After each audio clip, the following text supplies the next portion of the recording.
You're broken. 3, 2, 1. Hello, everybody, and welcome back to episode 267 of the Shower Podcast, the podcast where I'm in my shower and you do you. I'm your host, Chip, and the title of today might sound harsh. You're broken. But let me tell you how I got there. Coming back from London, I was sitting on the tube, no internet, just music, and I found myself staring at my phone. It was dusty, smudged, far from perfect. I had a very busy day, so again, it was showing that it also had a rough day. And yet, it worked flawlessly. And suddenly, my mind went somewhere else. Before we start, as usual, if you end up liking this episode, remember that liking and subscribing really mean a lot for me. They're just one click, but they really make the difference. Thank you very much for considering it. That moment made me think about how we imagine our phones when they're new. Perfect screen, polished edges, no scratches. That mental image is powerful and completely unrealistic, even after a single day of usage. Everybody puts a case on it, a screen protector, in order to protect that perfect feeling. But there's no way to go around it. It's gonna be used if you actually use it. And I know this might sound crazy, but stay with me. This reminded me of how we picture people, ourselves and others, especially online.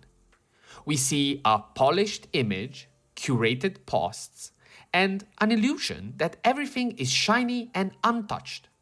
But reality never looks like that. And deep down, we know it. Because here's the truth. Real phones get scuffed, scratched, covered in dust. Some might even carry a crack across the screen. Yet, they still call, they still connect, they still do everything they were designed to do. And the same goes for us. We all have our cracks and smudges, our dents and scars. But that doesn't make us broken. It makes us real. And in many ways, it makes us more alive. Now imagine the alternative. A phone that's never been used, still sealed in the box, perfectly shiny, untouched, flawless, and completely useless. Because a phone isn't meant to stay pristine in its packaging. It's meant to be used. And life works the same way. If you try to avoid mistakes, avoid wear, avoid showing any weakness just to look perfect, you'll stay in the box. Safe, sure, but pointless. Unbroken maybe, but also untested. And here's the shift. Those imperfections we try so hard to hide are actually proof we've been living. Just like the scratches on a phone prove it's been carried through the world. Your scars, your cracks, your messy edges are a sign you've been out there doing something. They're not marks of failure, they're marks of experience. Every bump tells a story. Every smudge means you tried. Perfection might look pretty, but it doesn't prove a thing. The problem is that when we look at ourselves, we only see the flaws. We think, I'm cracked, I'm dirty, I'm broken. And when we look at others, we see the polished illusion they present. So the comparison is always unfair. We measure our real, imperfect selves against a highlight reel. And it tricks us into believing we're less. But the truth is, those so-called imperfections are exactly what makes us strong. Really think about it. Would you rather be the phone sitting untouched in a box, still shiny but doing nothing, or the one in someone's pocket every day, scratched but alive, actually serving its purpose? The real value is in use, not in appearance. It's in being out there, making mistakes, fixing them, and moving forward. That's where life happens. And that's where meaning comes from, not from staying flawless, but from being tested. And here's something fascinating. Psychologists call it post-traumatic growth. Some might know trauma, but this is a bit different. It's the idea that we go through hardship when we get dented by life. We don't just survive, we come out stronger. Our cracks don't just show damage, they show adaptation. That's resilience. And resilience doesn't come from being perfect. It comes from being broken and then finding your way back. A shiny phone in a box can grow stronger, but the one with the scratches, that's the one with history. Here's also the catch. Most of us don't want to admit it. We hide the cracks, we put cases on our phones, filters on our faces, rehearsed answers on our lives, because we think people will only accept us if we look perfect. But what if the opposite is true? What if the cracks are the things that make people trust you? That people feel like you're real? Because let's be honest, perfection is cold, untouchable. Flaws are real. Think about your closest relationships. The people you love most aren't perfect. You don't love them because they're flawless. You love them because they're real, because they're there for you.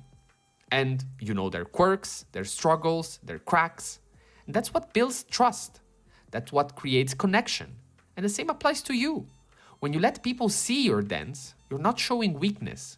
You're showing humanity. And that humanity is what actually inspires others. So maybe being broken isn't the insult we think it is. Maybe it might be the highest compliment. It means you've been through something and you're still there.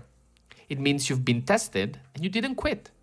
Just like the phone that keeps working through every drop, every scratch, every dusty pocket, you keep showing up.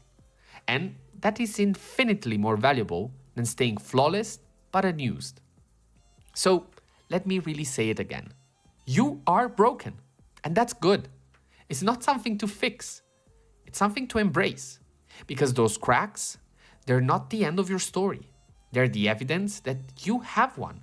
They're the proof you've been alive, that you've risked, and that you dared. The people in the box, untouched and perfect, have nothing to tell. You do. So the real question is, will you keep hiding your cracks, or will you start showing them proudly? Here's my challenge for you today. Stop trying to be the shiny phone in the box. Stop aiming to be perfect. Start showing your wear, your marks, your flaws. Because they're not, again, signs of weakness. They're proof of life. Next time you feel like you're too broken, remind yourself, I'm not broken, I'm actually alive. And I have cracks to prove it. That's where your strength is. There's where your story is. And that's what makes you unforgettable. Now, on the closing remarks, there might be things that it's fair to hide because you still know that you need to solve them, that they're not still fully yours. But that is the first step on making something, acknowledging that they are there, acknowledging that they are yours, and that at some point it will be good to show them up. Because trying to hide them in every situation, at some point, it just gets exhausting. So that was all for today. Thank you very much for listening. A bit of an inspiring episode, but I have to say that myself, I felt quite inspired when I had this thought. So yeah, this is the epiphany of the Shower Podcast. Just finding a way to inspire you as I get inspired by my simple chores and let's say daily moments.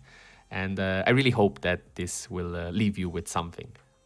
If this message resonated, remember that liking and subscribing are just one click, but they make all the difference. And let me know in the comments what you believe, as always, if you feel it's valuable, if it's crazy, anything, it's absolutely fair. And yeah, what else? As usual, stay consistent, stay resilient. This was the Shower Podcast, and I'll see you tomorrow.